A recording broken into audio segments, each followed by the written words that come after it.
$10,000, not $20,000. Have a $20,000 for a ride. Sold!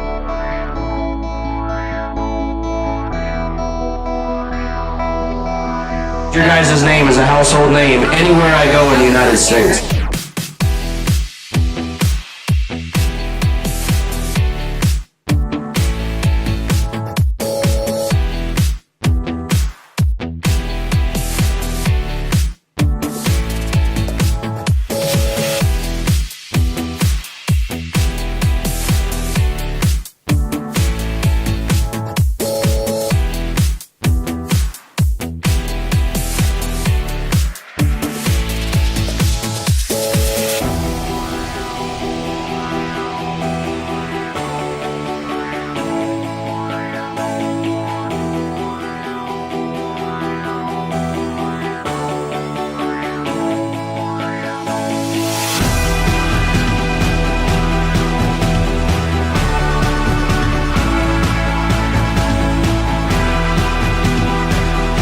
These guys really knew what they were doing, and I was really happy with what they did.